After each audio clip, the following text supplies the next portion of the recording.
Bonjour à tous. Le 28 mars prochain aura lieu l'ATS Paris.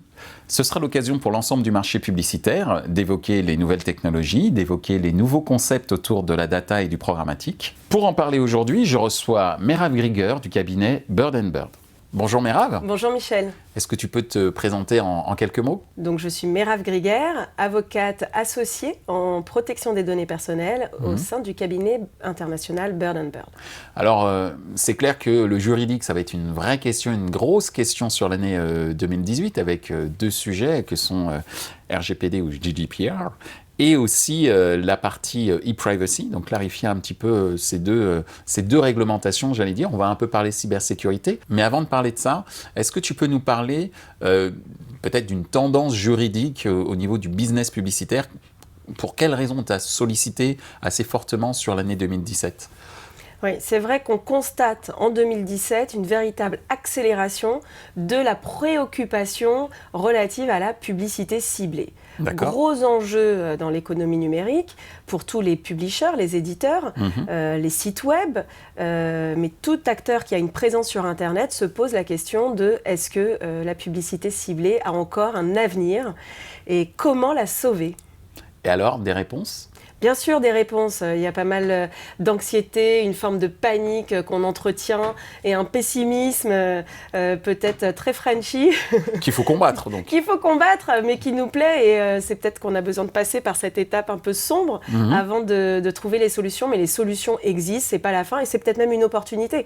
On y reviendra. Oui, tout à fait, puisque ce qui est assez intéressant, c'est que comme le juridique est en train d'imprégner assez fortement le marché publicitaire, on peut se dire que d'un point de vue marketing, le juridique va faire son entrée et certainement pour assurer le marché. Le 25 mai prochain, rentrera en vigueur le fameux règlement général sur la protection des données. Quel impact sur l'industrie, d'après toi ? Alors, grand bouleversement, c'est certain. En interne, il est évident que toute la culture de la data, de la donnée dans l'entreprise doit être transformée, modifiée. Donc, comme la transformation digitale, ce qu'ont connu un certain nombre d'industries et d'acteurs, désormais, il y aura cette transformation. Alors, ce n'est pas une rétrogradation, mais c'est aussi une transformation qui va vers plus d'humanisation. D'accord. En protégeant les données, on protège aussi le citoyen, l'individu, la personne physique, et donc on aura davantage d'éthique. Et l'éthique, si ce n'est pas un vecteur de communication en termes de business, clair. C'est important et on peut se distinguer en termes de compétitivité par ces belles valeurs. Est-ce qu'on pourrait donner genre les 4 points ou 5 points essentiels, ou en tout cas importants à retenir sur cette fameuse réglementation sur la protection des données ? Alors ça, c'est du challenge. Ouais. Du challenge, mais on va essayer de le faire. Je me souviens que tu m'as expliqué qu'en fait, il y avait un côté un peu socratique. Il fallait admettre que je ne sais que je ne sais rien. Oui, pas mal. Alors, c'est le postulat de départ qui permet de rendre les choses moins anxiogènes. Il faut partir du postulat de départ qu'au 25 mai 2018, cette échéance fatidique, on ne sera pas à 100% conforme. Il reste très peu de temps pour se mettre en conformité. De nombreux acteurs et entreprises, PME comme grandes entreprises, y compris les startups, sont déjà en ordre de marche vers la conformité.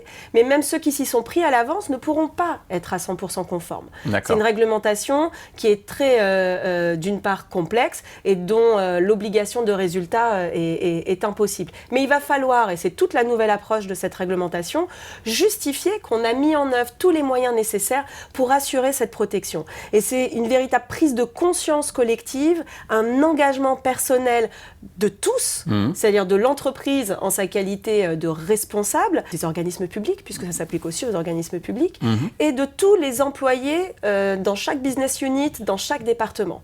Donc cette approche, elle est davantage, on documente et on prouve tous les moyens qu'on met en œuvre pour assurer, optimiser cette conformité. Donc un registre des datas, par exemple Oui, ça fait partie, alors on pourrait lister, bien sûr, 5 ce serait trop court, mais je vais essayer de donner des grandes lignes. La première règle, c'est la transparence. D'accord. Donc plus de transparence. La transparence, ça passe par informer.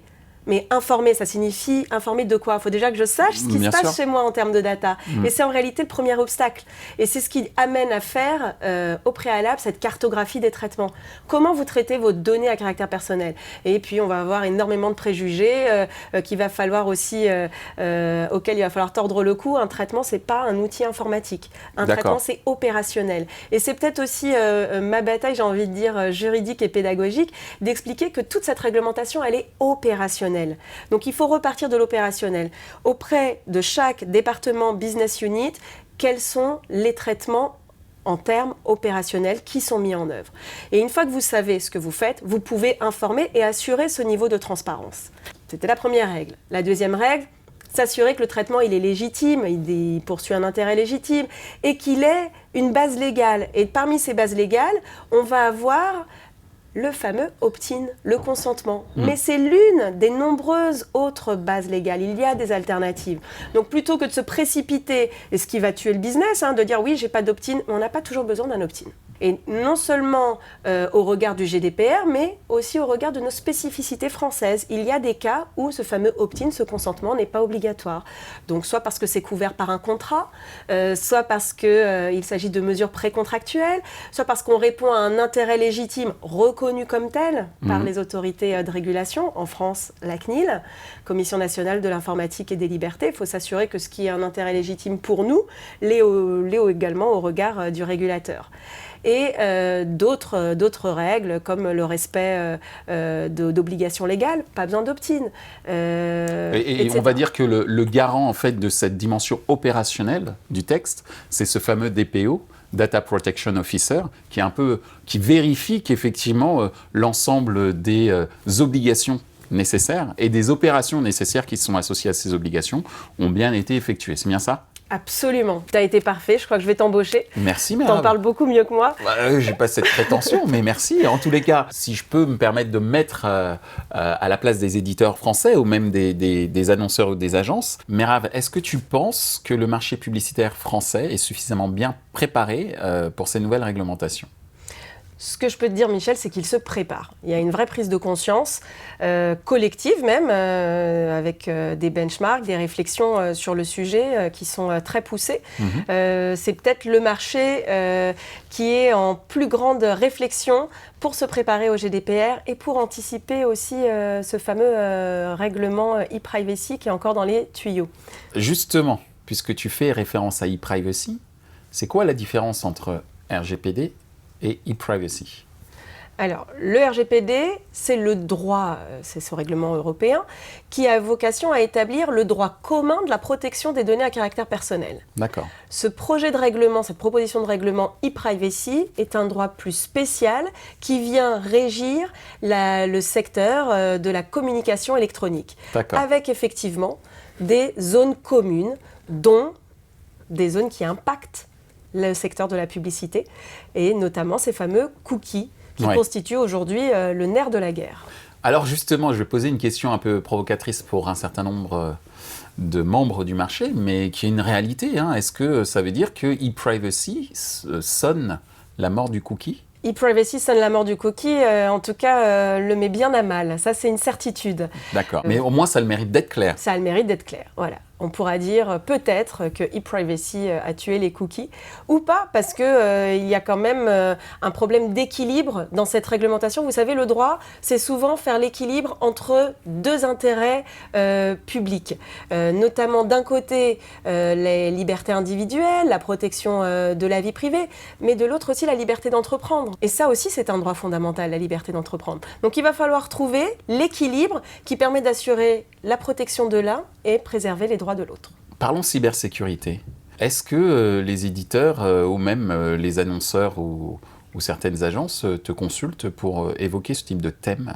Oui, clairement. Aujourd'hui, on constate, et ça permet de sonder un peu le niveau de maturité des industries, on constate une véritable préoccupation sur le fameux GDPR, RGPD, sur le projet de règlement e-privacy et bien entendu la cybersécurité.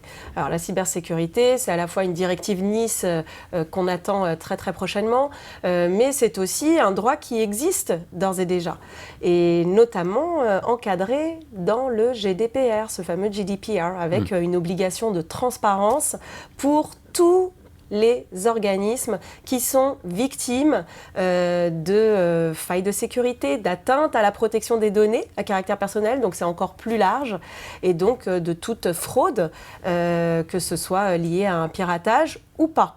Et cette obligation de transparence impose notamment l'obligation de notifier à l'autorité de régulation, donc en France la CNIL, la Commission nationale de l'informatique et des libertés, mais aussi aux personnes concernées, à chaque fois qu'on est victime d'une telle atteinte qui a notamment des effets préjudiciables pour les personnes physiques. Obligation de transparence, oui, mais quelles seront les conséquences ? On ne sait pas encore. Il faut savoir que cette réglementation cybersécurité, obligation de notifier les atteintes aux données, elle existe déjà aujourd'hui et elle s'applique exclusivement aux opérateurs télécoms.